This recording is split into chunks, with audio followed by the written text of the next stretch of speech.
Zahra Bibi Fatima Zahra Bibi Fatima Zahra Bibi Fatima Zahra Bibi Fatima Zahra Bibi Fatima Zahra Islam کی عظمت کا ہے باب سنہرا Bibi Fatima Zahra Bibi Fatima Zahra Bibi Fatima امام نے اس کا ترجمہ لاجواب کیا، اوہ کمال ترجمہ کیا۔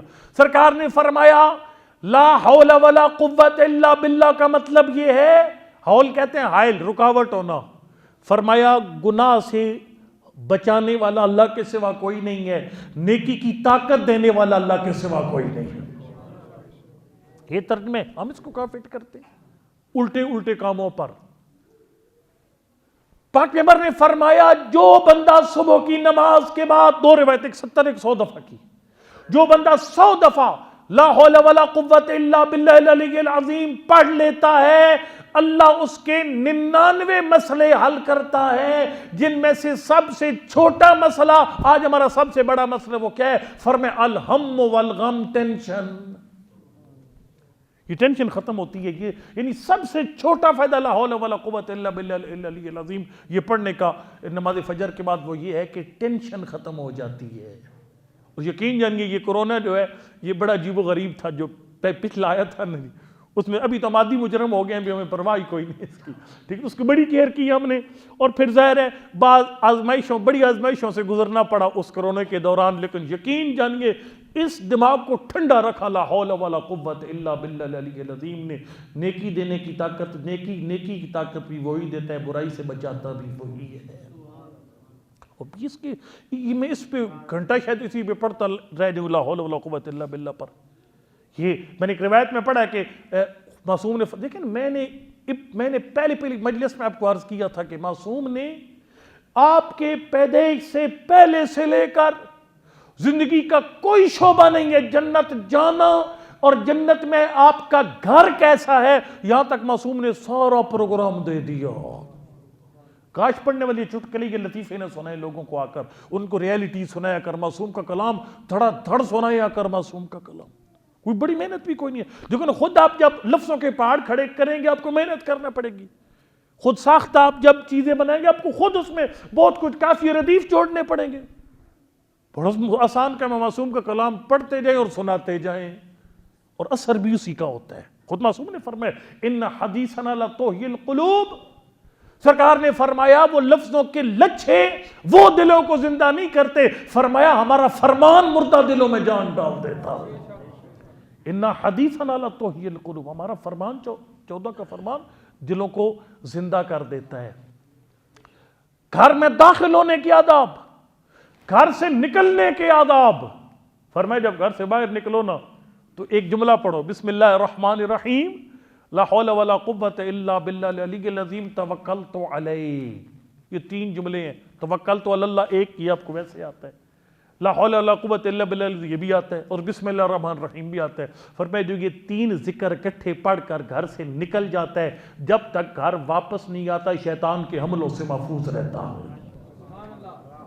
پر بہت ساری باتیں میں اب خدمت میں کیا عرض کروں، اب کیا مجھے سنیں گے آپ۔ فرمایا لہذا اب دیکھنے میں کوئی بڑی بات نہیں ہے، لا حول، ایک میرے خیال 10 ثانیے بھی نہیں لگتے، لا حول ولا قوت الا باللہ العلی العظیم، یہ کون سی بات؟ میں نے ایک روایت میں پڑھا ہے کہ جو تسبیح اربع جو آپ پڑھتے ہیں یہ لاجواب چیز ہے۔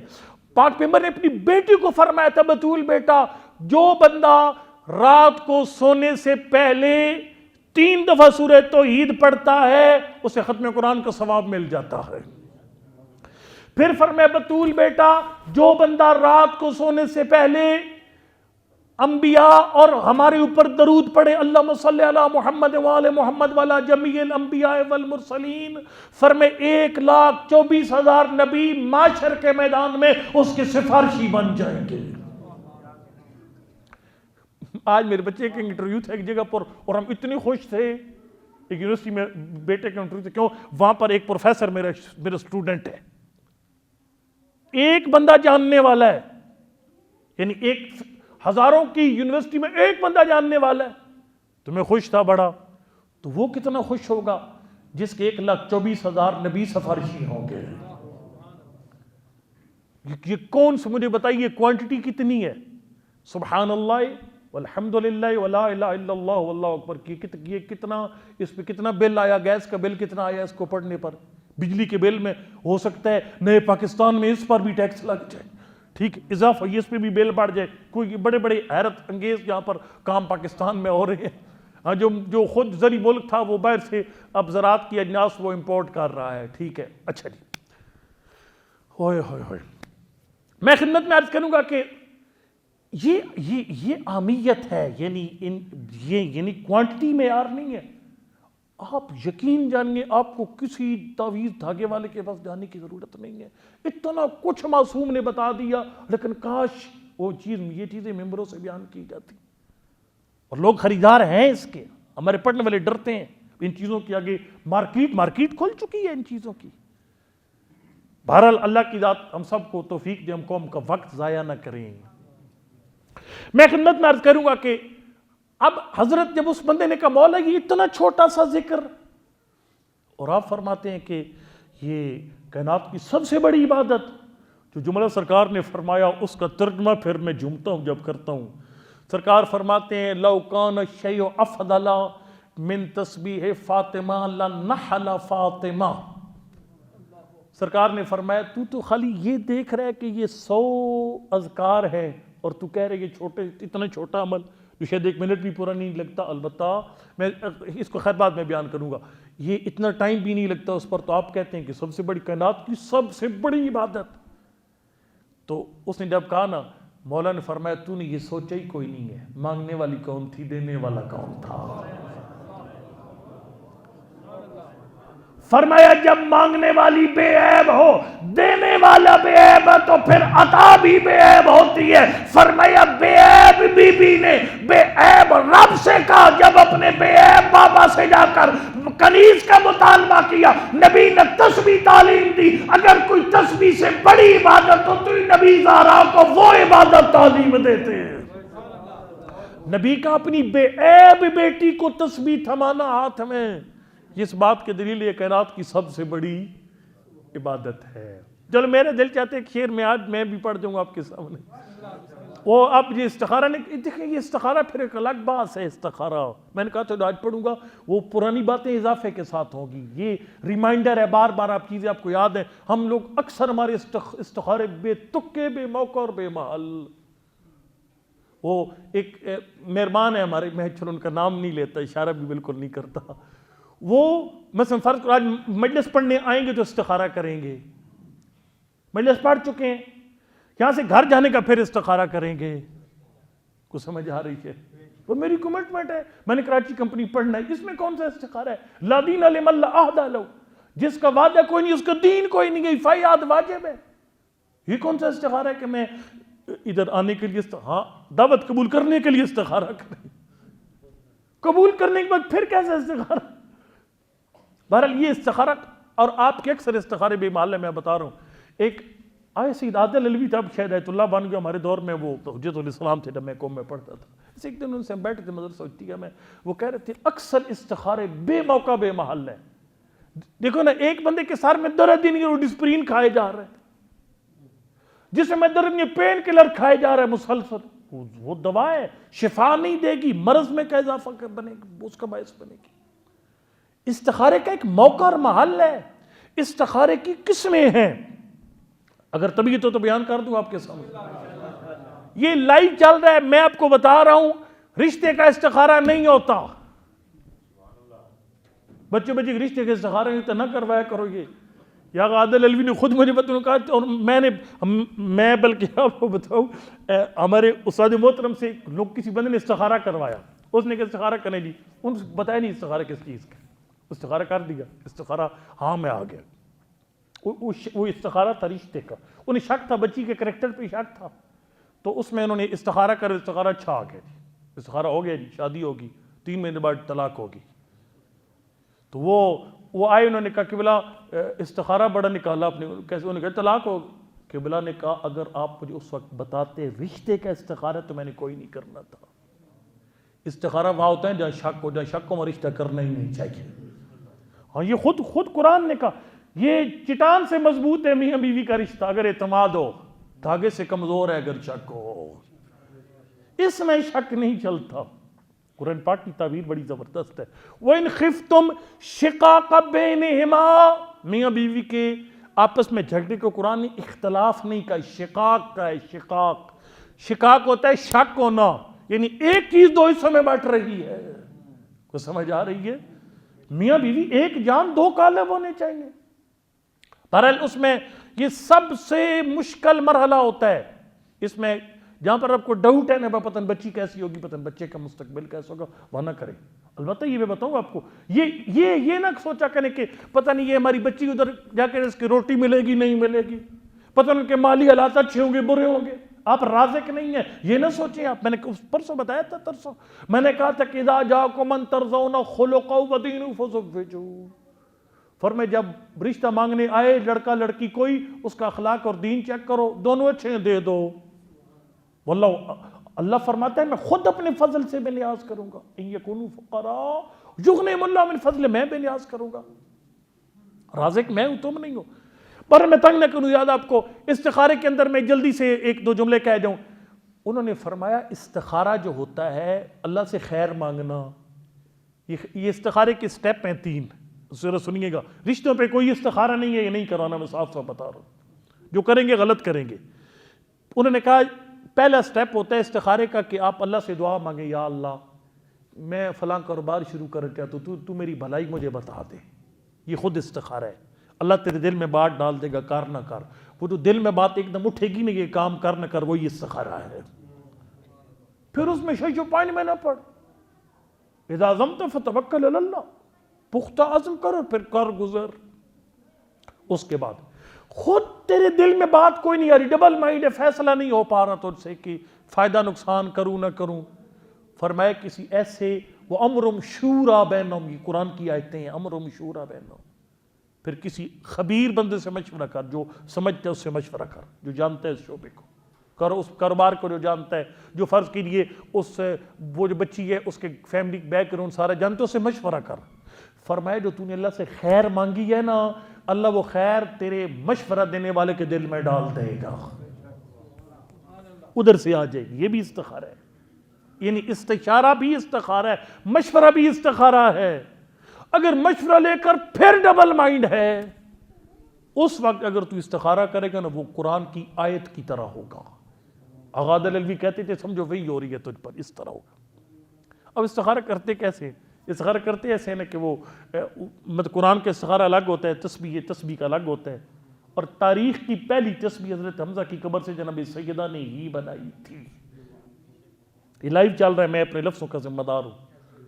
بی بی نے بنائی تھی، سیدانوں والی تسبیح بی بی نے بنائی تھی حضرت حمزہ سید الشہداء کی قبر کی خاک سے. اس میں پھر وہ ایک مقصود درود پڑھ کے 11 مرتبہ 3 دفعہ دعا پڑھ کے وہ نیت رکھ. البتہ استخارے میں ایک اور بات بتاؤں، آپ استخارے اس طرح کرواتے ہیں، ہاں جی کہنا صاحب میرا استخارہ کرو جی، میں یہ کام کروں یا نہ کروں. یہ غلط ہے. اس میں کوئی پتہ نہیں ہاں کروں پر آئی ہے یا نہ کروں پر، آپشن جو دو دے دی. یہاں پر علماء فرماتے ہیں ایک طرف کا عزم کرو کہ میں کرنے لگا ہوں یا میں نہیں کرنے لگا. ایک طرف کا پکا عزم کر پھر استخارہ کروا، پھر اسی کا جواب آئے گا. سمجھ آ رہی ہے کو نہیں آ رہی؟ اچھا استخارہ نکالا، اس میں جب ہاتھ پھرتے ہیں تسبیح پر، جہاں ہاتھ رک جائے وہاں سے گننا شروع کر دو، آخر میں 2 بچیں تو اس کا مطلب ہے کہ یہ کام غلط ہے. اور اگر 1 بچے تو ٹھیک ہے. جملہ کرنے لگا ہوں، بڑا شعر کا ایک بندے نے لاجواب شعر نے کہا، استخارہ اللہ سے مشورہ، یا اللہ تو بتا میں یہ کام کروں یا نہ کروں. اس شاعر نے کہا بی بی تیری عظمت کو سلام، کیا تیری تسبیح کے دانوں کا سہارا لے کر مشورے لوگ مشیت سے کیا کرتے ہیں. فرمایا سب سے بڑی عبادت تسبیح جناب سیدہ. آخری جملہ کہہ کہ میں مصائب کی جان سترے کے کر اب کو چھٹی دے دوں.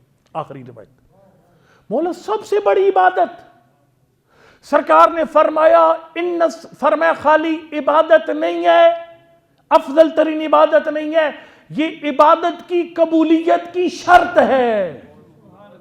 یہ قبولیت عبادت انتہائی اہم ہے.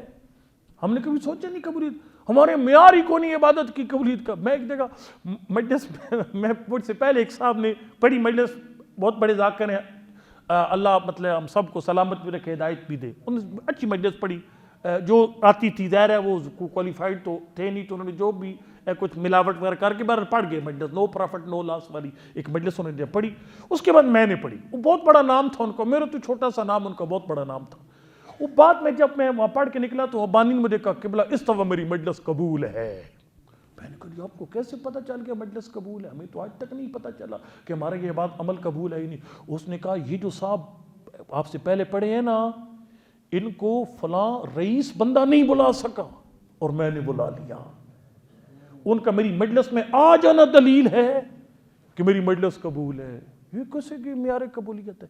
عمل کی قبولیت انتہائی اہم ہے، خاص طور پر نماز کی قبولیت انتہائی اہم ہے.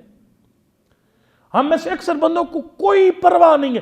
میں گزارش کروں گا، اب میں 2 جملے کہنے لگا ہوں، اس میں ہر بندے نے اپنی نماز پہ غور کرنی. میں خود اپنی نماز پہ غور کر رہا ہوں، آپ نے اپنی نمازوں پہ غور کرنا ہے. کسی بندے نے چھٹے امام سے پوچھا تھا، مولا نماز کی قبولیت کا مطلب کیا ہے؟ اور اتنی بڑی آفر کسی ایگزامینر نے آج تک دی ہی نہیں ہے. اب نے ایک طرح کوئی دکھائیے ایک ممتحن ہو جو کہے کہ بیٹا یہ 12 سوال ہیں، ان 12 میں سے ایک ٹھیک کر دو پاس ہو. دیکھیں نا، اگر اب 10 نمبر کا ہر پیپر، آج سوال 10 نمبر کا ہو تو 10 سوالوں کے 100 نمبر ہو گئے. جو ایک سوال ٹھیک کرے اس کو کتنے نمبر ملیں گے؟ 10 نمبر ملیں گے. تو کیا 10% والا پاس ہوتا ہے؟ زرداری سے پاس ہو گئے البتہ 10% پہ، باقی تو کوئی نہیں پاس ہوتا 10% پہ. 33% مارکس وہ سارے ڈیمانڈ کرتے ہیں، اور ہمارے مدرسوں میں 60% ہے. جن کو آپ سمجھتے ہیں نا کہ مولوی بننا آسان کام ہے، جس کو کچھ نہیں آتا اسے مولوی بنا دو، یہ مشکل کام ہے.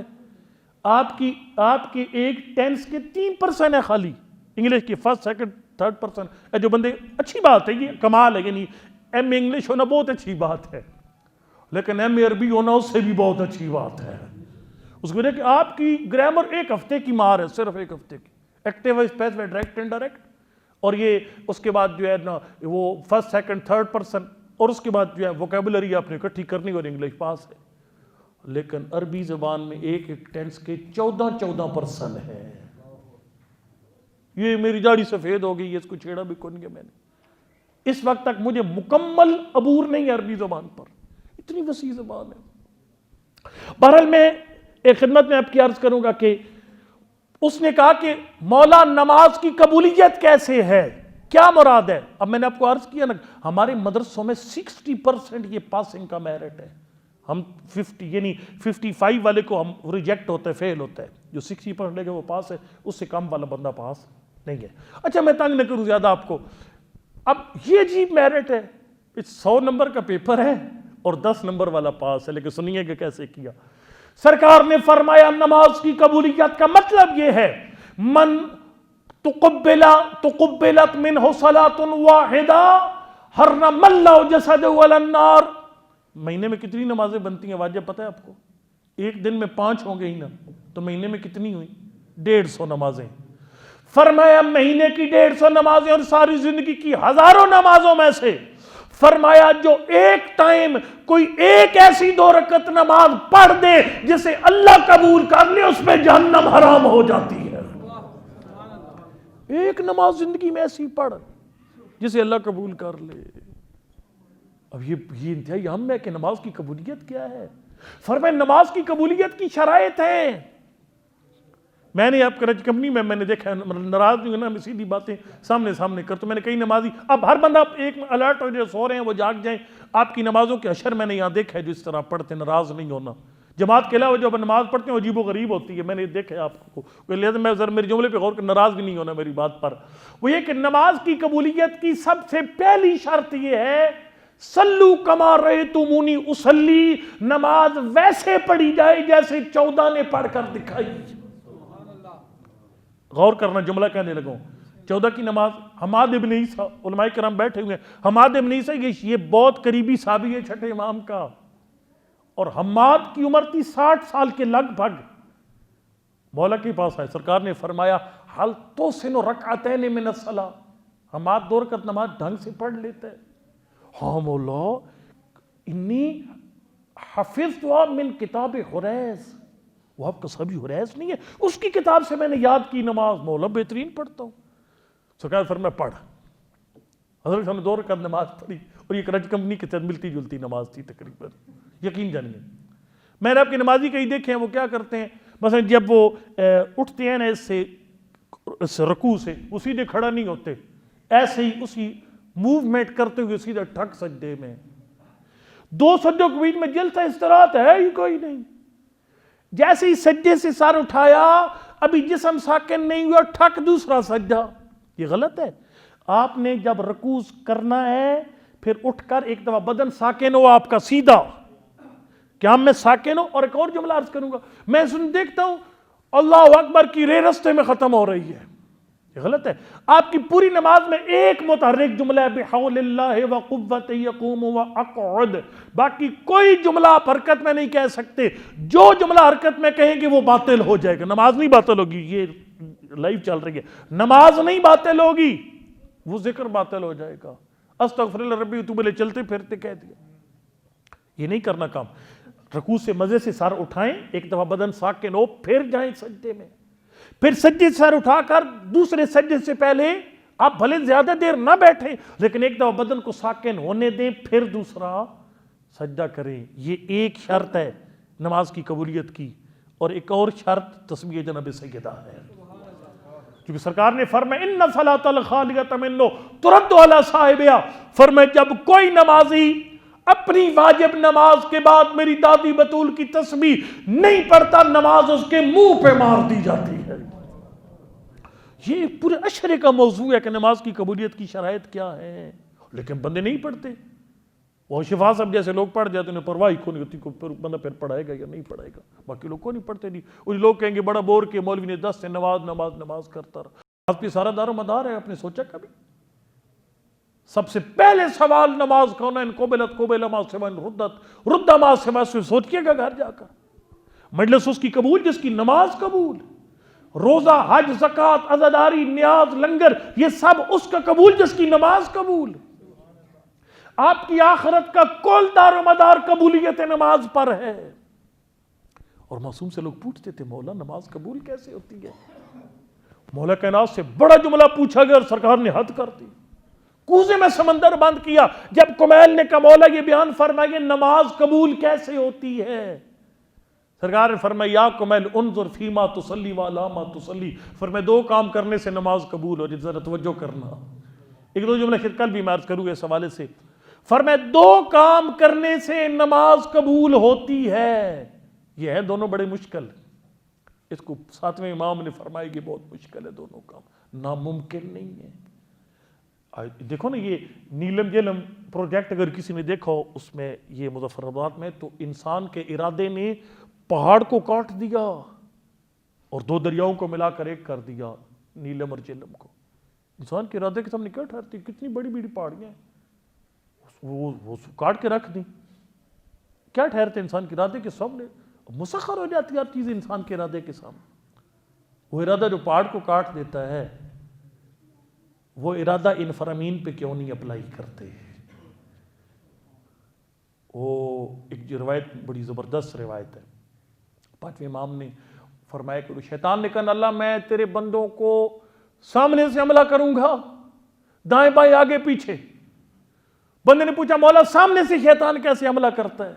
مجموع البیان میں سرکار فرماتے ہیں وہ آخرت کو ٹارگٹ کرتا ہے.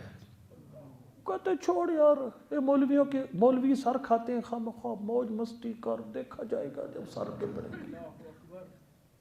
نماز ٹھیک ہے, جب بڑی عمر پڑی ہے پڑھ لیں گے. یہ مولوی خمس کا رولا ڈالتے ہیں خالی اپنی پیٹ پوجا کے لیے. لیکن مولا کائنات نے کیا فرمایا؟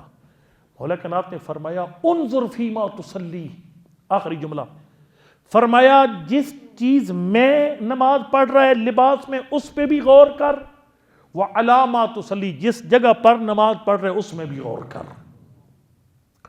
فرمایا کیسے؟ عرض کے مولا کیسے؟ سرکار فرمائے ان کان من وجہہ وحل والا فلا قبول. فرمایا اگر حلال طریقے سے وہ جگہ بنی اور حلال طریقے سے اس پہ تو کھڑا ہوا، کپڑا حلال طریقے سے کمایا اور حلال طریقے سے پہنا، ٹھیک ہے پھر نماز قبول ہے. وَإِلَّا فَلَا، اگر کمایا حرام یا پہنا حرام، فرمائے پھر قبول نہیں ہے. یہ شفا صاحب فریاد کرتے ہیں جمعے کے دن. وہ ایک انہوں نے بات شروع کی تھی یہاں پر، مجھے خبر ملی تھی، اور وہ جمعے کے خطبہ میں بہت اچھا ان کا آتا ہے، سننا کریں اور اس کو، جس میں انہوں نے فرمایا شیعہ مذہب خالی یہ مصلی پہ 2 رکعتیں پڑھنے کا نام نہیں ہے، ایک پورا نظام ہے. کئی کاروبار ہیں جو حلال ہے، کئی حرام ہے. میں اس کو چلے لمبا ہو جائے گا کل بیان کروں گا. کئی کاروبار حرام ہے، مکروہ ہے، مباح ہے، مستحب ہے. آپ نے کبھی پوچھا عالم سے آ کر کے بلا میں فلاں بزنس کر رہا ہوں، یہ میرا جائز ہے یا ناجائز ہے؟ کھول دیتے ہیں. کل انشاءاللہ اس پہ عرض کروں گا کہ نماز کی قبولیت کے 2 سطرے میں اس پہ کہوں گا. ایک کتاب ہے جس کا بڑا زبردست کتاب ہے کہ فاطمہ من المہد الی اللحد، اردو ترجمہ آ چکا ہے اس کا. آیت اللہ کاظم قزوینی کی کتاب ہے. انہوں نے حدیث قصہ کو شعروں کی شکل میں لکھا، اور اس میں آپ جانتے ہیں حدیث قصہ میں یہ ہے کہ جب 5 تن پاک اکٹھے ہوئے، جبریل نے کہا پروردگار ہے اجازت میں چھٹا ہو جاؤں. اللہ نے اجازت دے دی. حل تأذن لی اکون معہم سادسا، اجازت ہے میں چھٹا بن جاؤں. اللہ نے دے دی اجازت. جبریل آیا، لیکن جب دیکھا نا چادر کے نیچے بطول ہے، جبریل رکا. اللہ سے اجازت لے آیا تھا، پاک پیغمبر اللہ سے بڑھ کر تو نہیں ہے نا، اللہ کے عبد ہے. لیکن پھر نبی سے پوچھا حل تأذن لی یا رسول اللہ، اللہ کا نبی اجازت ہے میں اس چادر کے نیچے آ جاؤں. انہوں نے یا پیچھے اس کو قصیدے عربی قصیدے میں لکھا، یہ اس کتاب میں موجود ہے پورا قصیدہ حدیث قصہ اول سے لے کر یہاں تک. لیکن جب یہاں پہنچے نا آیت اللہ قزوینی کہ جبریل نے اجازت مانگی فاطمہ کی وجہ سے، آیت اللہ کاظم قزوینی نے روک دیا اپنا قلم. یہاں پر قلم روک کر ایک مرثیہ لکھا، وہی میں نے آپ کے سامنے پڑھنا ہے. فرماتا عجبا یستاذن الامین علیہم ویہجم الخون. فرمائے کتنی حیرانگی کی بات ہے، جس دروازے پر جبریل رک کے اجازت لیتا تھا وہ کتنے گستاخ سے جو بغیر اجازت کے اس گھر میں داخل. علماء کرام بیٹھے ہیں. یہ یہجموں کا مطلب داخل ہونا نہیں ہے، یہجموں کا مطلب ہوتا ہے حملہ آور ہونا. جس گھر کے دروازے پر جبریل رک کے اجازت لیتا تھا بطول عذرا کی وجہ سے، اس گھر پر حملہ آور ہوئے لوگ. اللہ اکبر، اللہ اکبر. میں خدمت میں اب کیا عرض کروں گا کہ پہلا راوی جس نے یہ بی بی کے گھر کے دروازے کا واقعہ بیان کیا، وہ مشہور کتاب ہے اسرار آل محمد سلیم ابن قیس ہلالی. سلیم نہیں تھا مدینہ میں جب بطول کے گھر کو آگ لگی. جب واپس آئے نا شور مچا ہوا تھا، زہرا کے گھر جل گیا، زہرا کا گھر جل گیا. اور جلا بھی نبی کے 4 دن بعد 28 صفر کو نبی کی آنکھ بند ہوئی، اور 2 ربیع الاول 4 دنوں کے بعد زہرا کا گھر جل گیا. یقین نہیں آ رہا تھا کیسے ہو سکتا ہے جس گھر کے دروازے پر 28 صفر کو بھی نبی نے سلام پڑھا ہو، اس گھر کے دروازے کو 4 دن بعد آگ لگ جائے. علی نے آتا ہے وہ سیدھا ہے حضرت سلمان کے گھر. سلمان کو سوال کیا، قال سلیم قلت یا سلمان. سلیم نے کہا سلمان کیا یہ سچ ہے؟ حل دخلوا ولم یقصدوا اذان، کیا یہ سچ ہے لوگ بطول کے گھر میں بغیر اجازت کے داخل ہوئے؟ جب یہ جملہ کہا نا سلمان نے کہا یہ بات بالکل سچ ہے، لیکن اس کے بعد والی مصیبت اتنی بڑی ہے جب تو وہ مصیبت سنے گا تجھے ظالموں کا داخلہ بھول جائے گا. وہ کون سی مصیبت ہے؟ کفا مال الزہراء من خمار. کا مجھے رب اکبر کی قسم ہے جب لوگ بطول کے گھر آئے زہرا کے سر پہ چادر نہ تھی. قال ای وعزت الجبار ہی، مجھے رب اکبر کی قسم ہے لوگ بغیر اجازت کے زہرا کے گھر پہ داخل ہوئے، اور اس وقت سیدہ کے گھر پہ چادر نہ تھی. ایک بہت زبردست کتاب ہے علامہ فضل اللہ کمپانی کی کتاب ہے لکیس، اس میں کمال جملہ لکھا ہوا. اس نے لکھا اپنی کتاب کے اندر ایک یہودی تھا جس سے نبی نے بڑی دلیلیں دی مذہب اسلام کی سچائی پر، لیکن اس نے پاک پیغمبر کی بات کو نہیں مانا. لیکن ایک دن اسلام قبول کر لیا. ساتھی نے پوچھا بتا تو نے کس وجہ سے اسلام قبول کیا؟ اس نے کہا جس دن میں مدینہ آیا زہرا کے گھر کو آگ لگی ہوئی تھی۔ میں نے مدینہ کے لوگوں سے پوچھا یہ کس کے گھر سے آگ دھوئیں کے بادل بلند ہیں؟ مجھے بتایا گیا نبی کی بیٹی زہرا کے گھر کو آگ لگی ہوئی ہے۔ میں نے کہا وہ زہرا جس کا شوہر علی ہے، جو علی پورے عرب کا اکیلا مقابلہ کرتا ہے، کہاں اسی زہرا کے گھر کو آگ لگی ہوئی ہے؟ کہا میرا دل نہیں مانتا، جس سے پورا عرب ڈرتا اس کے گھر کو آگ لگ جائے، زہرا کی پسلیاں ٹوٹ جائے، یہ میرا دل نہیں مانتا۔ کہنے والے نے کہا نبی نے علی کو کہا تھا یا علی اس تلوار نہیں اٹھانا، نہیں تو اسلام مٹ جائے گا، خانہ جنگی شروع ہو جائے گی۔ یہودی نے اسی وقت پڑھا اشہد ان لا الہ الا اللہ، اسلام سچا دین ہے۔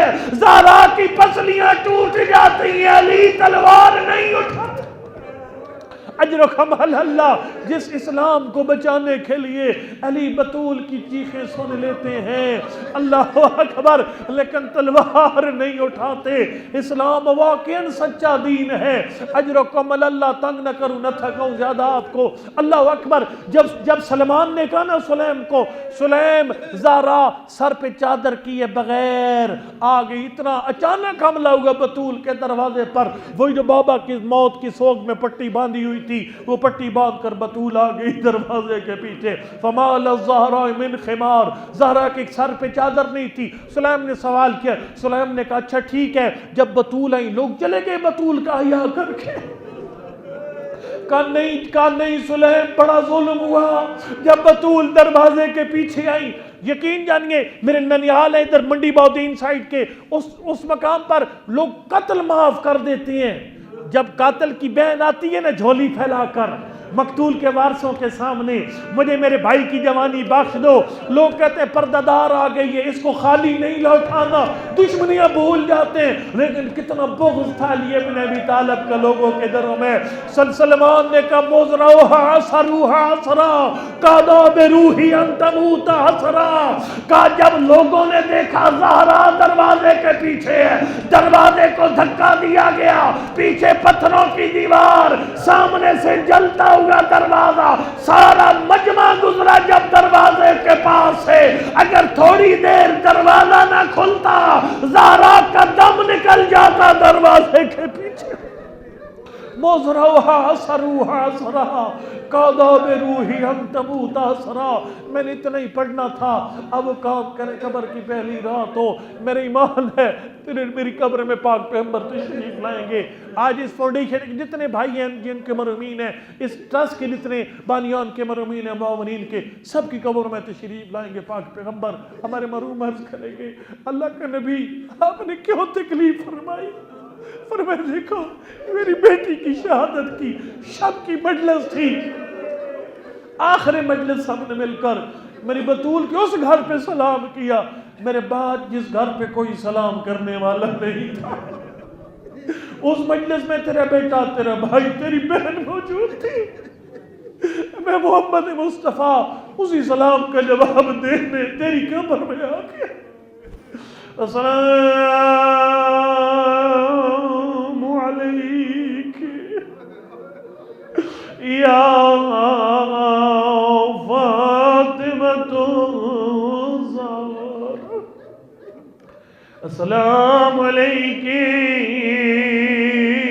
یا بنت رسول، السلام علیک یا زوجۃ امیر المؤمنین، السلام علیک یا ام الحسن والحسین۔ امام حسن مجتبیٰ کا بیان ہے ہماری حالت عجیب تھی، کبھی گرفتار بابا کو دیکھنے مسجد آتے، کبھی زخمی ماں کو دیکھنے گھر آتے۔ اللہ اکبر، کافی دیر کے بعد بطول کو ہوش آیا، میری مائیں بہنیں میرا جملہ سمجھیں گی، جس خاتون کا قدرتی تھی کہ بھی بچہ پیدا ہوتا ہے اسے کسی شے کا ہوش نہیں رہتا، لیکن بطول پر جلتا ہوا دروازہ گرا، محسن شہید ہو گئے۔ جب بطول کی آنکھ کھلی، حق بنتا تھا، کہتی فضا میری پسلیوں کو درد ہو رہا ہے، فضا میری سینے کی ہڈیوں سے خون جاری ہے، فضا میرا محسن شہید ہو گیا۔ اللہ نے نہ محسن کو یاد کیا نہ اپنی پسلیوں کو یاد کیا، ایک ہی جملہ فرمایا، فضا لوگ میرے علی کو کدھر لے گئے؟ فضا نے کبھی بھی آپ جب غش کی حالت میں تھی، لوگ علی کو گرفتار کر کے مسجد لے گئے ہیں، علی کا مسجد جانا سنا بطول کا اپنے سارے درد بھول گئے۔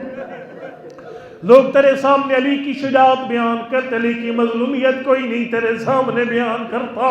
علی کائنات کا بہت بڑا مظلوم اور غریب امام ہے۔ میری آقا دادی نے ایک طرف سے امام حسن کا سہارا لی، دوسری طرف سے حسین ابن علی کا سہارا لیا۔ جب بطول بابا کے ممبر کے سامنے پہنچی، حالت عجیب تھی، جلاد کے ہاتھ میں تلوار تھی، جلاد کہہ رہے تھے یا علی بیعت کرنی تو تیری گردن کاٹ دی جائے گی۔ اللہ جاتا ہے بطول نے علی کے کمر بند میں ہاتھ ڈالا، فرمایا خلو ابن امی وَإِلَّا لَنْشُرَنَّ شَعْرِي، یعنی علی کو چھوڑ دو نہیں تو میں بابا کی قبر پہ بال کھول کے بد دعا کروں گی۔ اللہ نے تو لوگوں نے بطول کا حیا نہیں کیا، زہرا سیدھی اپنی بابا کی قبر پر آ گئی۔ میرا مسائب پڑھنا ہو رہا ہے، قبلہ شفا صاحب کا مسائب پڑھنا ہو رہا ہے، لیکن یہ وہ مرثیہ ہے جو بطول نے خود اپنی بابا کی قبر پر پڑھا۔ فرمایا ابتا غصب حقی فصبرت، بابا مجھے دن دیہڑے لوٹ لیا لیکن میں نے پھر بھی بد دعا نہیں کی۔ فرمایا کسل وزلائی فصبرت، بابا میری پسلیاں توڑ دی میں نے بد دعا نہیں کی۔ حد ہوگی تھکنا نہیں نیاز حسین، فرمایا قتل جنینی فصبرت، بابا میرا محسن مار دیا، بابا میں نے پھر بھی بد دعا نہیں کی۔ بابا حد ہو گئی، اب لوگ میرے علی کو شہید کرنا چاہتے ہیں۔ یہ جملہ کہہ کر بطول نے اپنے بالوں میں ہاتھ ڈالا۔ میں نے علماء کرام سے سنا ہے جب زہرا میں بالوں میں ہاتھ ڈالا، مسجد نبی کی حالت عجیب تھی، کبھی دیواریں فضا میں بلند ہوتی، کبھی واپس آ جاتی، دیواریں اتنی اٹھ جاتی تھی گھوڑے سوار گزر جاتا تھا۔ مدینہ ملہ کے عذاب کے آثار ظاہر ہو گئے، لوگوں نے گھبرا کر علی کو چھوڑ دیا۔ علی نے فرمایا یا سلمان ادرے قبلہ کا محمد، سلمان بطول کی منت کر بد دعا نہیں کرنی، اگر زہرا نے بد دعا کر دی نبی کی امت غرق ہو جائے گی۔ میں نے سارا مضمون چھوڑ دیا، اللہ اکبر، ہاتھ اٹھا دعا کے لیے، شرم نہ کر، قبولیت کی گھڑیاں میرے اللہ جتنے مومن بیٹھے ہیں سب کو اپنے گھر امام زمان کی آمد کے قابل بنانے کی توفیق عنایت فرما، کرونا وائرس کا خاتمہ فرما، پروردگار بیماروں کو شفا عنایت فرما، بالخصوص علمدار بھائی کی بیٹی اور ان کی والدہ محترمہ کو شفا کامل اور عاجلہ نصیب فرما۔ پروردگار یہ جتنا مجمع بیٹھا ہے سب کو اگلے سال کربلا کا جلوہ نصیب، اللہ ایرانی قوم کا امتحان ختم فرما، ہم سب کو اگلے سال امام رضا کی زیارت کی توفیق عنایت فرما۔ تھکنا نہیں، قبولیت دعا کی گھڑی ہے۔ آخری جملہ اللہ اکبر، پروردگار کسی مومن کو خالی یاد نہ اٹھا، تو نے اس وقت کا واسطہ جب بطول علی کو بچا کر گھر لے آئی، بطول نے علی کو کرسی پہ بٹھایا، زہرا خاک پہ بیٹھ گئی، فرمایا علی تجھے ساری دنیا چھوڑ دے، بطول کبھی تجھے اکیلا نہیں چھوڑے گی۔ جتنا مجمع بیٹھے سارے مدینہ کا شکریہ ادا کرتے ہیں، مدینہ تیری بڑی مہربانی، تو نے زہرا کا بڑا حیا کیا۔ ابھی بطول نے بال نہیں کھولے تھے، ابھی زہرا نے سر سے چادر نہیں اتاری تھی، ابھی بطول نے بد دعا نہیں کی، مدینہ تیری دیواریں بلند ہو گئی۔ نہ جانے زندان شام کی دیواریں کتنی بے حس ہے، اسی مخدومہ کی بیٹی زینب ہے جس کے سر پہ چادر موجود نہیں ہے، کبھی اس دیوار کے الذين ظلموا ايام منقلب ينقلبون ولا حول ولا قوة الا بالله العلي العظيم۔ پروردگار ہمارے گناہ صغیرہ و کبیرہ معاف فرما، ہمارے مرحومین کی مغفرت فرما، ہم سب کے مرحومین کو شفاعت جناب سیدہ طاہرہ نصیب فرما۔ بانیان مجالس فاؤنڈیشن کے برادران، اس ٹرسٹ کے برادران کی مرمین کو جوار رحمت میں جگہ عنایت فرما، جو سادات ہیں ان کی قبروں کو جناب سیدہ طاہرہ کے نور سے منور فرما، ہماری ساری مائیں بہنیں دنیا سے تشریف لیں گے جناب سیدہ کے قدموں میں جگہ عنایت فرما، پروردگار بی بی کی دعا ہم سب کو شامل حال فرما، یہ جو ہمیں بات بھی ہے ہم سب کو بی بی کے داداروں سوگواروں میں شمار فرما، بی بی کے غم رونے والوں رلانے والوں میں شمار فرما، اس محفل کا ثواب قائد شہید شہداء ملت جعفری حاضرین کے مرحومین اور اس ادارے کے معاونین مرحوم اور فاؤنڈیشن کے جن برادران نے اہتمام کے ان کے مرحومین اور حاضرین کے مرحومین سب کی ارواح کو پہنچاؤ، ان سب کی ارواح کو جوار ائمہ طاہرین نصیب فرما۔